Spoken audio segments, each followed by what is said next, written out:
मेरे प्यारे देशवासियों, आजादी के अमृत महोत्सव के तहत 13 से 15 अगस्त तक एक स्पेशल मूवमेंट हर घर तिरंगा का आयोजन किया जा रहा है। इस मूवमेंट का हिस्सा बनकर 13 से 15 अगस्त तक आप अपने घर पर तिरंगा जरूर फहराएं या उसे अपने घर पर लगाएं।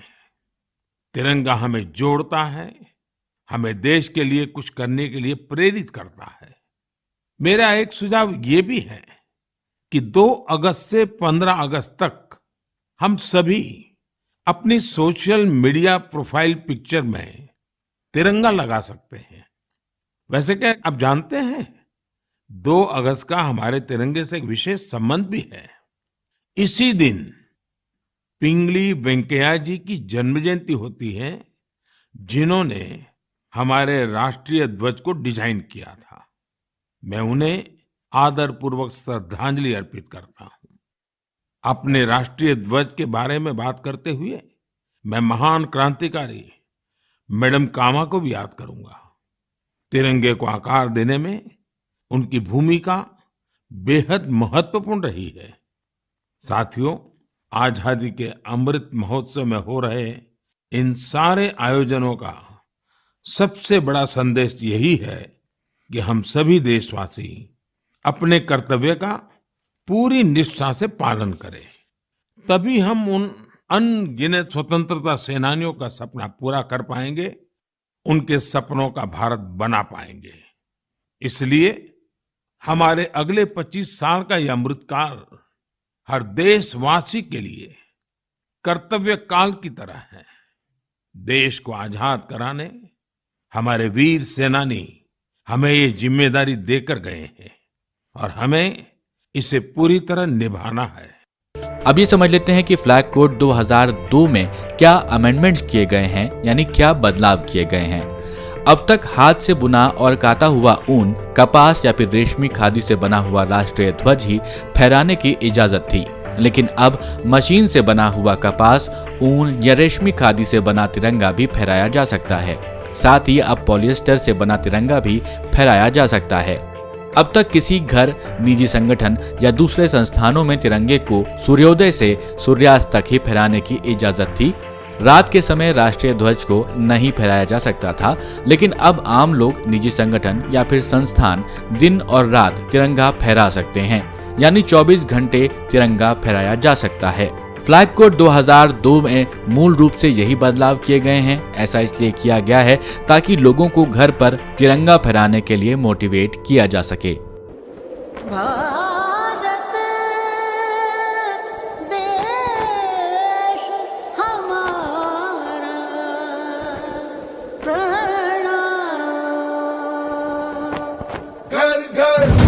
तिरंगा, घर घर तिरंगा, घर घर तिरंगा।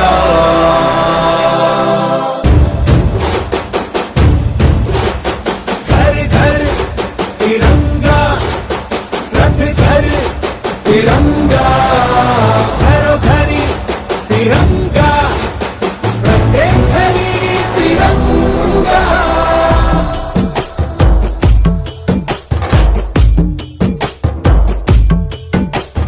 आसमान को पाना है, आसमान से आगे जाना है। नए भारत की नई कहानी अब आसमां को सुनाना है। गर्व है इस तिरंगे पर, सारे जहां को ये दिखाएंगे। अमृत काल मनाएंगे, घर घर तिरंगा लहराएंगे। घर घर तिरंगा, हर घर तिरंगा। तिरंगा झंडा मने मने गु त्रिवर्णा।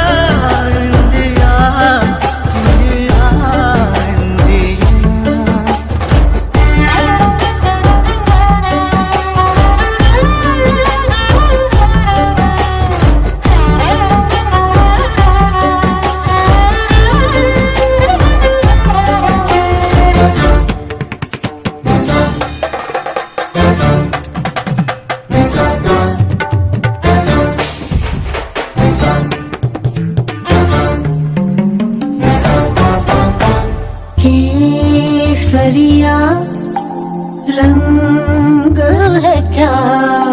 ये रंग मेरी शक्ति का है, ये रंग मेरी ताकत का है, ये रंग देश के माथे पे सजा। श्वेत है क्या रंग सत्य का? ये श्वेत रंग शांति का है, ये श्वेत रंग एके का है, ये रंग देश के दिल में है बसा। रंग हरा तो खुशहाली का है, ये धर्म चक्र विकास का। इन्हीं उसूलों से है ये बना तिरंगा हमारा, तिरंगा प्यारा। घोरे घोरे तिरंगा, शाम घोरे तिरंगा, घेर घेर तिरंगो, रोटी घोरे पताका। घर घर तिरंगा, घर घर तिरंगा, घर घर तिरंगा, हर घर तिरंगा, घर घर तिरंगा।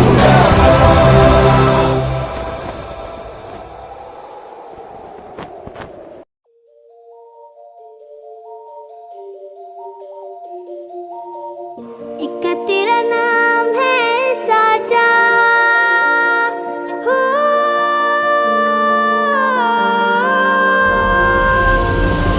एक तेरा नाम है साचा, मन मेरी आने पाचा, बस नाम तेरा माँ हो। एक पहचान मेरी तू ही, जिंद जान मेरी तू ही, जहान मेरा माँ हो।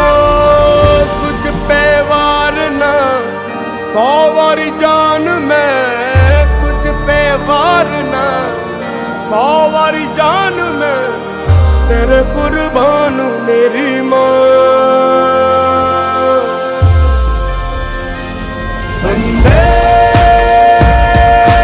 मातरम, वंदे मातरम, वंदे मातरम, वंदे मातरम।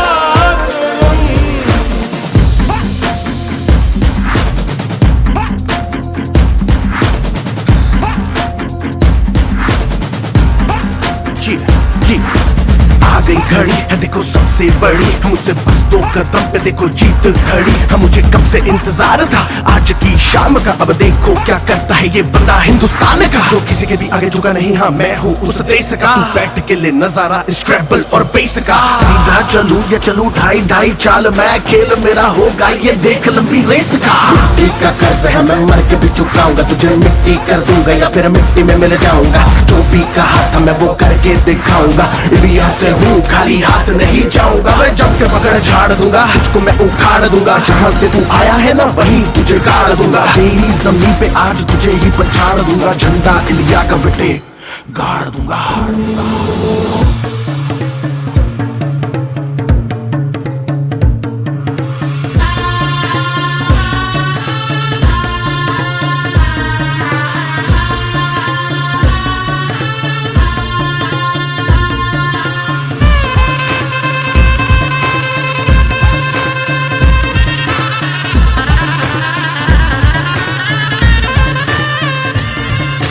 जीतूं या हारूं मुझे कोई परवाह नहीं, तुमको मैं दिखाऊं मुझे कोई परवाह नहीं। माँ ही मेरा रब है, मेरी माँ ही मेरा पीर, मेरी माँ के पैरों के अलावा कोई दरगाह नहीं। नाचूंगा नाचूंगा मुझको फितूर है, नाचूंगा नाचूंगा दिल मजबूर है। आज की शाम मेरी माँ के है नाम, मेरी माँ मुझे देखेगी नाचना जरूर है। मैं जीतूं या हारूं मुझे नाचना जरूर है, मेरी माँ मुझे देखेगी नाचना जरूर है।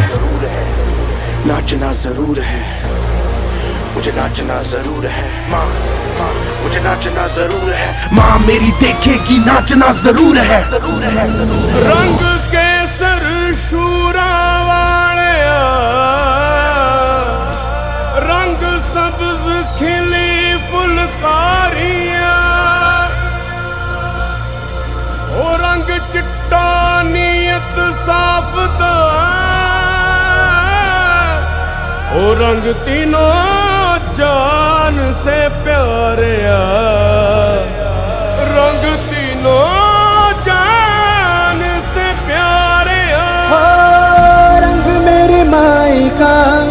रंग सच्चाई का हर अच्छाई का है माए माए माए। रंग तेरी रीत का, रंग तेरी प्रीत का, रंग तेरी जीत का ही छाए छाए। कैसे मैं चुकाऊं तेरा एहसान, माए तेरी चुनरिया लहराए। जब तक मुझ में है जरा सी जान, माए तेरी चुनरिया लहराए। एक तेरा नाम है साचा हो, वंदे मातरम, वंदे। आजादी का अमृत महोत्सव, आप सभी को हार्दिक शुभकामनाएं। इस स्वतंत्रता दिवस की 75वां हमारा स्वतंत्रता दिवस है और ये वो समय है जब हम अपने आप से बात करें, समझें क्या आजादी के मायने हैं।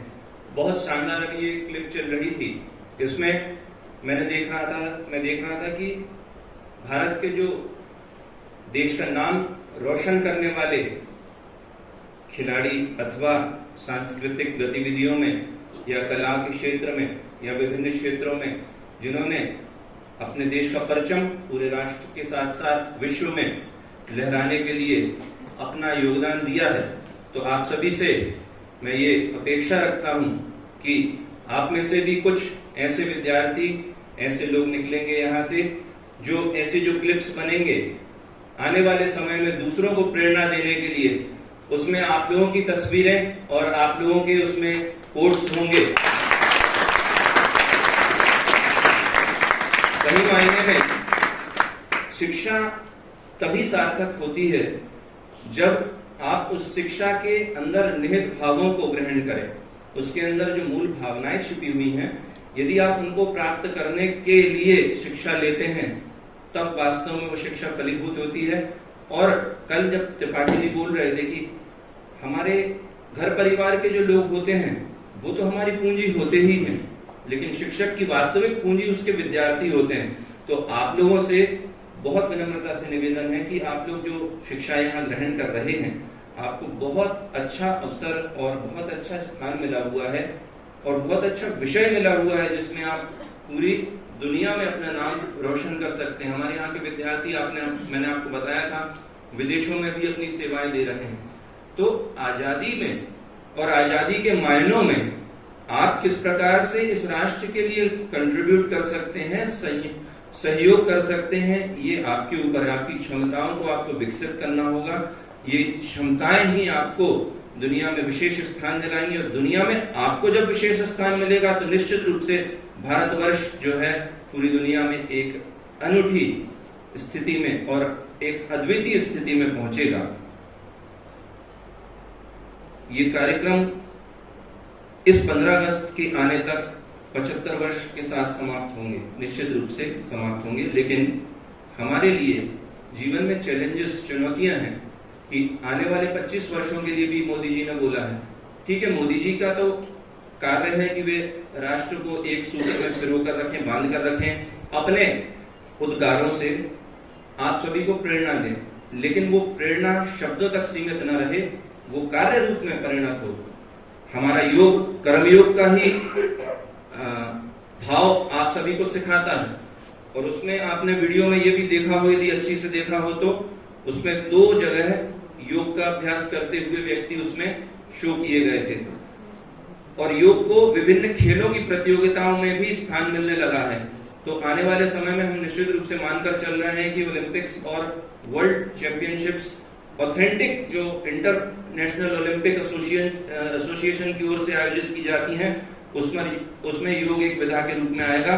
तो आप लोगों को बहुत अच्छे अवसर हैं, आप लोग नए उस विधा से जुड़ रहे हैं जो अंतर्राष्ट्रीय स्तर पर स्वीकार की जा रही है और वहां आपके यदि फोटो, चित्र या आपके करे हुए अभ्यासों से वीडियोस में आप स्थान पाएंगे तो निश्चित रूप से गौर जी का गौरव बढ़ेगा, भारत का गौरव बढ़ेगा और विश्व में हमारी कीर्ति जो है आगे बढ़ेगी। मैं आप सभी को इस अवसर पर बहुत शुभकामनाएं देते हुए आप लोगों से निवेदन करूंगा कि इंट्रोस्पेक्शन का टाइम है, अंदर अपने झांकने का प्रयास करिए और आजादी के अर्थों को समझिए और इस देश को नई ऊंचाइयों पर लेकर जाए। बहुत धन्यवाद। जैसे कि पिछले 5 दिनों से हम आजादी के इस अमृत महोत्सव को मनाने के लिए एकत्रित हो रहे हैं और बड़े ही उत्साह उमंग के साथ इस कार्यक्रम को हम लोग मना रहे हैं। थोड़ा सा सोचने समझने का दिवस है कि हम आजादी का मायने क्या है हमारे जीवन में, और आजादी को हम जिस तरीके से अपने जीवन में देखा है, हमारे जो पिता हुए, हमारे दादाजी हुए, उन्होंने किस मायने में देखा था, तो आप देखेंगे कि कहीं न कहीं आजादी में हमको बहुत सारी स्वतंत्रताएं, हमको आजादी मिली भी है और हम क्रमशः अपने भारतीय धरोहर को आगे बढ़ाने के लिए हम आजाद भी हुए हैं। और इसकी एक जो प्रत्यक्ष रूप में आप आज की जो राष्ट्रीय शिक्षा नीति है उसको आप देख सकते हैं। जो हमारे इंडिजीनियस टेक्निक्स थे, इंडिजीनियस जो नॉलेज था, उसको बहुत ही समायोजन किया गया है हमारी शिक्षा पद्धति में, क्योंकि शिक्षा ही वह माध्यम है जिससे हम व्यक्तित्व को गढ़ते हैं, व्यक्तित्व को बनाते हैं। क्योंकि शिक्षा का मायने ही था, शिक्षा का परिभाषा ही यही था कि व्यक्तित्व का समग्र विकास। लेकिन जब हम पराधीन हुए तो सबसे पहले हमारी शिक्षा को बदली गई और हमको कहा गया कि नहीं, शिक्षा मतलब आपको बाबू बनना है, उससे ऊपर आप नहीं सोच सकते। लेकिन आज हम इस शिक्षा के माध्यम से अपना सर्वांगीण विकास कर सकते हैं, हमारी जो धरोहर है हम उसको आगे संयोज सकते हैं और उसको आगे भी बढ़ा सकते हैं। और उसमें योग का योगदान जो है वो बहुत ही महत्वपूर्ण है, क्योंकि योग भी समग्र विकास है। होलिस्टिक डेवलपमेंट योग का पर्याय है और हम योग के माध्यम से अपने व्यक्तित्व को विकसित कर सकते हैं, हम अपने चेतना का ऊर्ध्वगमन कर सकते हैं। लेकिन हम अंदर से महसूस कर पाए कि हम उस स्वतंत्रता को जो हमारे विरासत में हमको मिली है, हमारे पूर्वजों ने, हमारे जो क्रांतिकारी थे, हमारे जो स्वतंत्रता संग्राम के सेनानी थे, जिन्होंने अथक प्रयास के माध्यम से हमको दिया है, तो उसको मूल्य को हम समझें और उसको सहेज सकें, ये महत्वपूर्ण है। क्योंकि हम बिना मोल के चीजों को समझ पाते हैं, और जब तक हम उसको समझेंगे नहीं, आत्मसात नहीं कर पाएंगे, तब तक आजादी का कोई महत्व नहीं है। क्योंकि उस आजादी को हमको समझना पड़ेगा कि कितना मूल्यवान है वो। एक दिन आप पराधीन रह के देखिए कैसे लगता है, आपको महसूस हो जाएगा कि स्वतंत्रता कितनी बड़ी चीज है।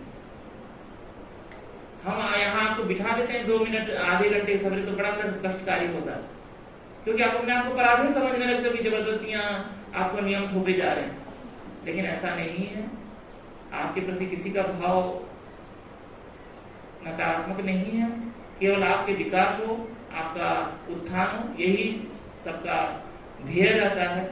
और इसमें आपका सहयोग, पूर्ण सहयोग होना चाहिए, क्योंकि यही शिक्षा का मूल उद्देश्य है कि हम मिलजुल के उस व्यक्तित्व को विकसित करें और आजादी को महसूस कर पाए।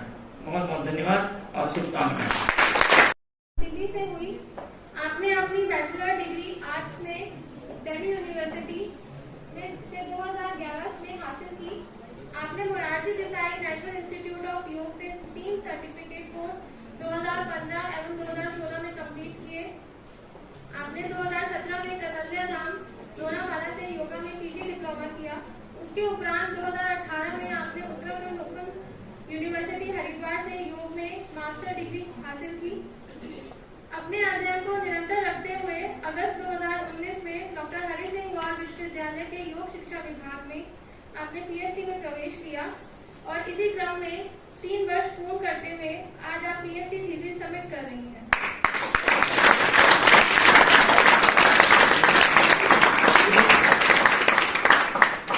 पढ़ाई के दौरान आप अन्य गतिविधियों में भी सर्वोत्तर रही। आपने सिविल कोर्सेज भी बहुत सारे किए। उसके अलावा आपने activity teacher, physical education teacher और कोच आदि के रूप में भी कार्यरत रही। आप सभी को मैं डॉक्टर हरि सिंह गौर विश्वविद्यालय सागर मध्य प्रदेश के योग शिक्षा विभाग की शोध छात्रा ज्योति शर्मा हूँ। मेरा शोध का विषय हठ योग में चित्त शुद्धि एक विवेचनात्मक अध्ययन रहा। मैंने अपना शोध कार्य मेरे मार्गदर्शक प्रोफेसर गणेश शंकर सर के मार्गदर्शन में संपन्न किया, जो मैं आपके समक्ष संक्षिप्त रूप में प्रस्तुत करूँगी। मैं अपने शोध विषय पर चर्चा करने से पहले मैं ये बताना चाहूँगी कि मैंने इसी विषय को अपना शोध का विषय क्यों बनाया। मेरा जो रुचिकर जो विषय रहा वो हठ योग रहा, और जब मैंने हठ योग का अध्ययन किया और हठ योग से संबंधित मैंने कई रिसर्च पेपर देखे, कई थीसिस देखी और मैंने लोगों से भी बात की हठ योग के संदर्भ में, तो मेरे को ये प्राप्त हुआ कि जो लोगों ने एक अवधारणा बना रखी है हठ योग को लेके कि ये केवल शरीर तक सीमित है, और जो आज के समय में जो व्याधियाँ का प्रादुर्भाव हो रहा है उन व्याधियों के निवारण के लिए हठ योग का उपयोग हम आज के समय में अधिक देखते हैं। जब मैंने हठ योग के शास्त्रों का अध्ययन किया तो मुझे ये ज्ञात हुआ कि हठ योग केवल शरीर तक सीमित नहीं है, और हठ योग के माध्यम से केवल हम शारीरिक व्याधियों को ही दूर नहीं कर सकते, बल्कि हठ योग के माध्यम से हम चित्त शुद्धि भी कर सकते हैं। जैसे महर्षि पतंजलि के संदर्भ में कहा जाता है कि उनका योग दर्शन चित्त शुद्धि की बात करता है, समाधि की बात करता है। इसी प्रकार अगर हम देखें हठ योग का जो उद्देश्य है वो केवल राजयोग ही है, वो भी समाधि की ही बात करता है। हठ योग के जितने भी अंग हैं, चाहे वो आसन हो, कुंभक हो, मुद्रा हो, नादानुसंधान हो, शोधन क्रिया हैं, उनके माध्यम से भी हम चित्त शुद्धि कर सकते हैं।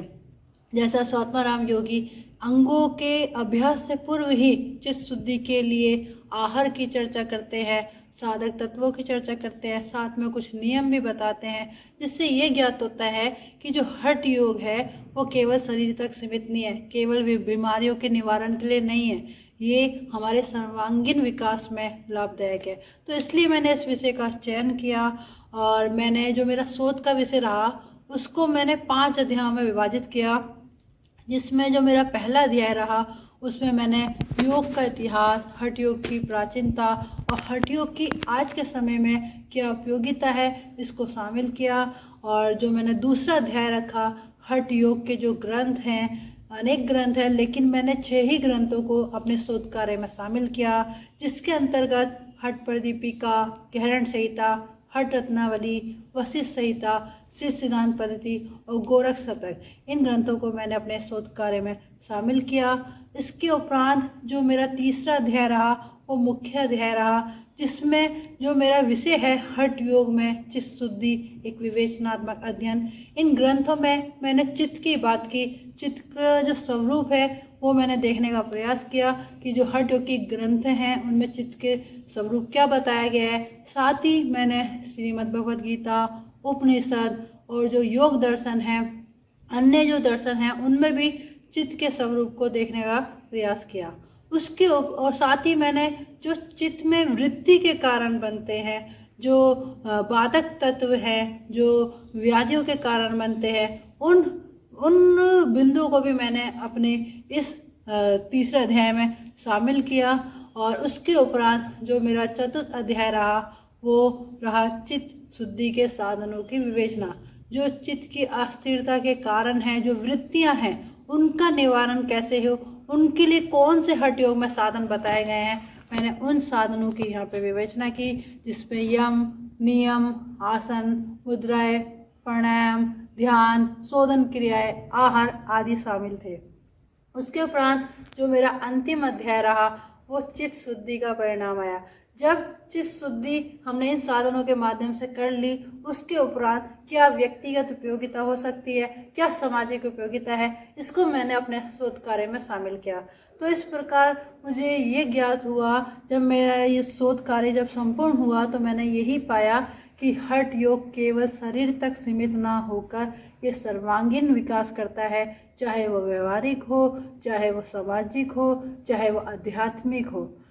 तो अंत में मैं यही कहना चाहूँगी कि जो हठ योग के प्रति जो लोगों की अवधारणा बनी हुई है कि ये ज़बरदस्ती योग है, ये तंत्रों का योग है, ये केवल शरीर स्वास्थ्य के लिए है, तो इसी जो गलत अवधारणा को दूर करने के लिए जो मेरा जो शोध कार्य जो मैंने पूर्ण किया है, वह समाज को कुछ नई विचारधारा देगा। धन्यवाद।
अपने आप आई और मेरी उन्होंने हेल्प करी कि इस तरीके से आप इस तरीके से अभ्यास करिए।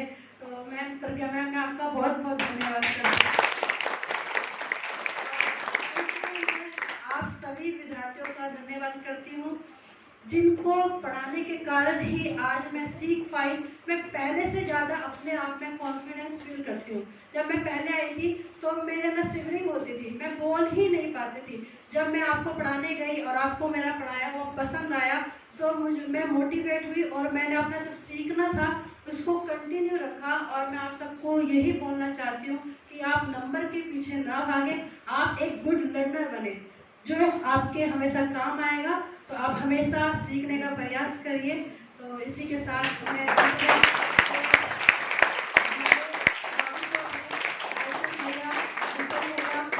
भैया का भी मैं धन्यवाद करती हूँ। मेरे सभी जो सहपाठी रहे, शोधार्थी रहे, उनका भी मैं धन्यवाद करती हूँ। और अंत में मैं ये कहना चाहती हूँ कि जाने अनजाने में अगर मुझसे मैंने किसी का दिल दुखाया हो तो उसके लिए मैं क्षमा प्रार्थी हूँ और आशा करती हूँ कि आप मुझे माफ़ करेंगे। और बस मैं यहीं पर अपनी वाणी को विश्राम देती हूँ। धन्यवाद।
फाइनल सबमिशन है, तो आज मैं उनके और मेरे साथ जो इंटरेक्शन रहा, जो मेरा अनुभव रहा उनके साथ, वो मैं आप सबसे शेयर करना चाहती हूँ।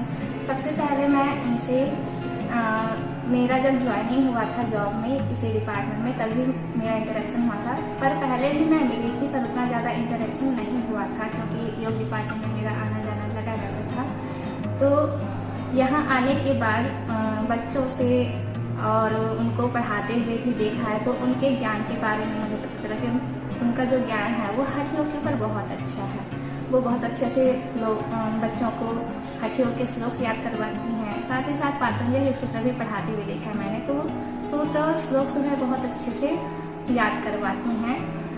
और उनका जो याद करवाने का जो तरीका है वो मुझे बहुत अच्छा लगता है, क्योंकि वो अलग अलग तरीके से याद करवाने का प्रयास करते हैं ताकि बच्चों को लंबे समय तक याद रहे। बाकी मेरे साथ उनका जो व्यवहार है बहुत अच्छा रहा है। बाकी और साथ ही साथ मैंने देखा है कि वो चाहे स्टूडेंट हों, चाहे स्टाफ हों, चाहे और भी हमारे जो टीचर्स हैं उनके साथ उनका व्यवहार बहुत अच्छा रहा है। और कोई भी बच्चा जो है एक क्वेश्चन लेके जाता है उनके पास, तो वो बहुत अच्छे से उनको डिफाइन करके समझाती भी हैं। और सबसे ज़्यादा जो इंटरेक्शन रहा वो हमारा इस टाइम के जो योगा डे का 20 दिवसीय कार्यशाला रहा, उसमें मेरा और ये का बहुत अच्छा इंटरेक्शन रहा, जिसमें उनको मैं थोड़े और अच्छे तरीके से जान पाई। और उन्होंने जो अपना काम किया ये हठ योग के ऊपर, चित्त शुद्धि का जो चित्त शुद्धि के जो उपाय हैं उनको मुझे पर्सनली उन्होंने कुछ चीज़ें बताई थी, तो मुझे उनका जो काम है वो बहुत अच्छा लगा। आगे इनकी उज्ज्वल भविष्य की कामना करते हुए मैं अपने वाणी को विराम जो शोधार्थी है मिस ज्योति शर्मा 2019-20 में इनका योग डिपार्टमेंट में एडमिशन हुआ था शोधार्थी के रूप में, और तभी से बहुत ही मतलब अच्छे स्टूडेंट रहे हैं और हर कार्यक्रम में इनका बहुत सहयोग रहा है और इनका व्यवहार भी बहुत अच्छा है सब लोगों के प्रति भी, और जो स्टाफ है ऑफिस में उनके प्रति भी उनका व्यवहार अच्छा रहा है। और उन्होंने सारे कार्यक्रम में अपना मतलब बहुत सहयोग किया है। अभी योगा डे के समय भी बहुत सहयोग किया और उनका व्यवहार भी बहुत अच्छा है और मैं उनके उज्ज्वल भविष्य की कामना करता हूँ। ज्योति मैडम जी का स्वभाव बहुत अच्छा है और वो सिंसियरिटी रहती हैं और समय से पहले आ जाती हैं, और कुछ भी सामान वगैरह लेती हैं तो पैसे वो खुद देती हैं और किसी से भी कुछ भी पैसा वगैरह नहीं लेती हैं और पूरे समय अपना डिपार्टमेंट में देती हैं। उनका स्वभाव बहुत अच्छा है, इंटेलिजेंट है, बहुत बढ़िया है। हमारी शुभकामनाएं। ज्योति मैम और मेरा जो रिलेशन रहा है वो गुरु शिष्य के साथ साथ एक दोस्ती का भी रहा है। जिससे गुरु अपने छात्र को आगे बढ़ाने के लिए, सिखाने के लिए हमेशा उसे प्रेरित करता है, उसी प्रकार आपने मुझे हमेशा सिखाने, सीखने और आगे बढ़ने के लिए हमेशा प्रेरित किया है। और मैं बहुत लकी हूँ कि मुझे आपके जैसे दोस्त मिले जो हमेशा आपका साथ मेरे साथ रहा है, तो मैं बहुत लकी हूँ। और मैं बस इतना बोलना चाहूँगी, जब मैं इस यूनिवर्सिटी में आई थी तो एक खाली डब्बे के समान आई थी, तो उस खाली डब्बे को आपने ही भरा है और आपकी वजह से ही मैं कुछ अपनी लाइफ में कुछ कर पाई हूँ। तो thank you so much ma'am. और मैं बस आपके लिए इतना कहना चाहती हूँ कि आप जहाँ भी रहें बहुत खुश रहें, जो भी करें उसमें बहुत तरक्की करें और आपका सानिध्य हमेशा बना रहे। तो thank you so much ma'am, और मैं आपसे बहुत प्यार करती हूँ, तो thank you so much, love you. Jyoti ma'am की अगर बात करें तो उनका कोई भी नेम लेता सबसे पहले मेरे को याद आता है कि वो ना श्लोक याद कराती। कोई भी टीचर श्लोक याद नहीं कराता, पर ज्योति मैम ना श्लोक याद कराती हैं। और उनसे हम जब भी क्लास का बोलते हैं कि मैम आप क्लास कब लोगे हम लोग की, उन्होंने हठ योग पढ़ाया था हम लोग के लिए स्टार्टिंग का, तो वो हमेशा एक ही बात होती, क्यों श्लोक याद नहीं हुए तुमको? तो वो मोमेंट मेरे को हमेशा वही याद आता था। और एक बार मतलब कि मेरे साथ एक इंसिडेंट हुआ था मैम, मतलब कि हम लोग का नेशनल का चल रहा था, उसमें मेरा सिलेक्शन नहीं हुआ, तो सुबह मैम ने बोला कि तुम्हारा परफॉर्मेंस सबसे अच्छा है। हाँ, और फिर लास्ट में हमारा सिलेक्शन नहीं हुआ, तो हम बहुत अपसेट हो गए थे। पर उस टाइम पे किसी ने इतना सपोर्ट नहीं किया था जितना ज्योति मैम ने किया था। वो मोमेंट हमेशा याद रहता है कि मैम मतलब कि आई थी वो अलग से, मतलब कि उन्होंने बहुत अच्छे से किया। याद होगा क्लास में जब आपने हठ योग प्रदीपिका में, आज ही मुझे याद है वो श्लोक, धनु पणयाम पड़यम तम सिना अग्नि जल वर्जिते। ये वाला एक श्लोक है जिसमें शायद से हठ योगी को कौन सा स्थान है करने के लिए, मतलब योग करने के लिए कौन सा स्थान उपयुक्त है, ये बताया गया है। तो ये चीज़ तो मुझे आज भी याद है। वो श्लोक आपने जिस अंदाज में हम लोग को सिखाया था, पूरी क्लास को याद हो गया था, और मुझे तो बहुत अच्छे से याद है आज भी। आपके अंदाज बहुत प्यारे पढ़ाने के ऊपर, और भी आप पढ़ाते हो, इस तरह से पढ़ाते हो कि तुरंत याद हो जाता है। ज्योति मैम के बारे में जितना बोला जाए उतना कम है। मैम का एटीट्यूड, बिहेवियर, पर्सनालिटी बहुत अट्रैक्टिव है और बहुत अच्छी है। मैम की सबसे अच्छी बात जो मुझे लगती है कि मैम सभी के साथ बहुत घुल मिल के रहती है। मतलब कभी मुझे ऐसा नहीं लगा मैम के साथ कि ये मेरी टीचर हैं। मतलब हमेशा वो एक फ्रेंड की तरह ट्रीट करती हैं सभी को, और हमेशा हमें गाइड करती हैं। आई विश कि मैम आप हमेशा ऐसे ही खुश रहो, आपको बहुत सारी सक्सेस मिले। I wish you a very best of luck for your upcoming future. आज ज्योति मैम का बधाई समारोह है। ज्योति मैम ने हमें बहुत अच्छे तरीके से गाइड किया है विभिन्न प्रोग्राम्स में और बहुत सारी जगहों पे, जो हमारे लिए बहुत काम का रहा है। उनके साथ जो एक्सपीरियंस रहा है हम लोग का, वो एक दोस्त के समान रहा है। जब भी वो क्लास में आती थी, मतलब कुछ यूनिक लेके आती थी। मतलब ऐसा नहीं लगता था कि वो एक कोई भी टॉपिक पढ़ा रही हैं या कुछ भी कर रही हैं। ऐसा लगता था कि वो मतलब अपनी जो फीलिंग्स है, अपनी जो एक्सप्रेशंस है, अपनी जो आइडियोलॉजी है और अपनी जो रिसर्च है, वो हम लोग को प्रोवाइड कर रही हैं कि ये होता है योग। मतलब जो योग को जीना है वो मैम ने सिखाया है। मैम के साथ जो मेरा एक्सपीरियंस है वो बहुत अच्छा रहा, और मुझे विश्वास है कि मैम आगे कहीं भी जाएंगी बहुत अच्छा और बहुत अच्छे टीचर बनेंगे। मेरी ब्लेसेस हमेशा मैम के साथ हैं। ज्योति मैम, सबसे ज़्यादा इंटरेक्शन मेरा अगर देखा जाए तो ज्योति मैम से रहा है स्टार्टिंग से ही, क्योंकि ऑनलाइन उनसे बात हुई है जब हम लोग डिपार्टमेंट में आए थे, और उस टाइम पे कल्चरल एक्टिविटीज़ में उन्होंने बहुत हेल्प की थी, बहुत ज़्यादा हम लोगों को सपोर्ट भी किया है हर जगह। और उसके बाद जब ऑफलाइन हुआ तब भी उनका वर्क देखकर तो बहुत ज़्यादा हार्ड वर्किंग है अपने हर काम को लेकर, चाहे वो डिपार्टमेंट से रिलेटेड हो, रिसर्च से रिलेटेड हो, या फिर कोई चीज़ हम लोग उनसे पूछें तो वो हर एक चीज़ के लिए कि हाँ ठीक है मैं कर दूँगी। कभी उनका हम लोगों ने बहुत ज़्यादा नेगेटिव साइड नहीं देखा है, कभी नहीं देखा इवन, क्योंकि उनका किसी भी चीज़ को लेकर कोई ऐसा बहुत ज़्यादा रिएक्शन नहीं होता है। हमेशा ऐसा रहता है कि हाँ ठीक है कोई बात नहीं, चलता है। और हम सब उनको बहुत बहुत शुभकामनाएं देते हैं उनके आने वाले जीवन में, कि वो बहुत ज़्यादा सफल हों और हमेशा खुश रहें। मैं ज्योति मैम से सबसे पहले कल्चरल प्रोग्राम के थ्रू मिली थी। तो मतलब मैंने एक प्रोग्राम किया था और उसके बाद से हम लोग करते गए, बहुत सारे प्रोग्राम किए मैंने मैम के साथ मिलकर, मैम की गाइडेंस में। तो उन कल्चरल प्रोग्राम के चलते हमारा बहुत ज़्यादा बात होती थी और उनका गाइडेंस मुझे मिलता रहता था। उन प्रोग्राम के लिए बहुत ज़्यादा उनका गाइडेंस मिलता रहता था। मैम बहुत हार्ड वर्किंग है, बहुत ज़्यादा उन्होंने उस प्रोग्राम के लिए भी हमारे लिए मेहनत करती थी वो, तो हमारे साथ बराबर लगी रहती थी। जब तक हमारा काम नहीं होता था तो वो हमारे साथ बहुत लगी रहती थी, तो उनका गाइडेंस हमेशा हमको मिला।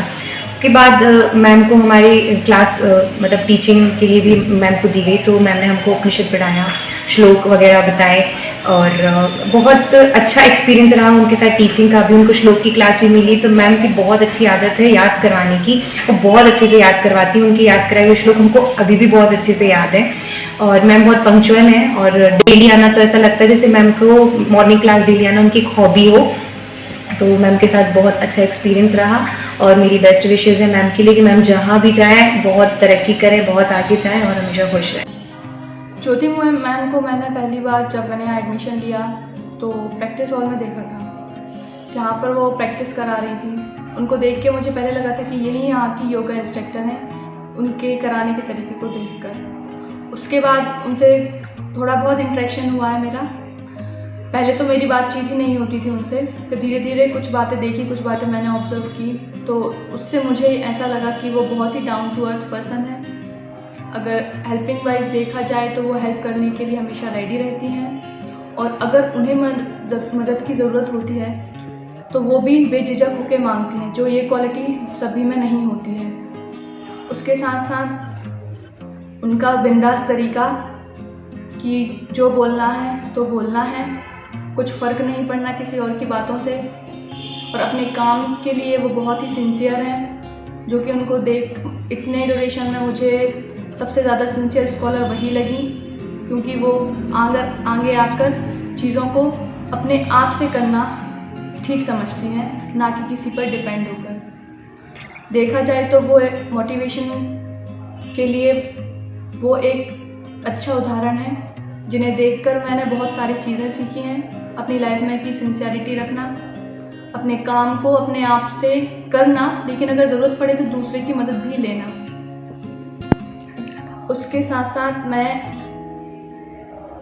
बहुत सारी बातें हैं जो मैं इतने कम समय में नहीं कह पाऊँगी, इसीलिए अंत में मैं आपको बहुत सारी ढेर सारी बेस्ट विशेस देती हूँ, क्योंकि आप जहाँ भी जाएंगी वहाँ खुशियाँ ही लुटाएंगी और आप हमेशा अपना बेस्ट ही देंगी। Best of luck ma'am.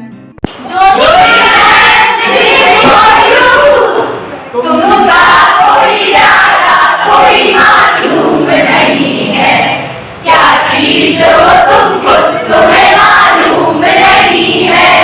लाखों है मगर तुमसे यहाँ कौन हंसी है, तुम जान हो मेरी तुम्हें मालूम नहीं है। तुमसा कोई प्यारा कोई मासूम नहीं है, क्या चीज हो तुम खुद तुम्हें मालूम नहीं है। लाखों है मगर तुमसे यहाँ कौन हंसी है, तुम जान हो मेरी तुम्हें मालूम नहीं है।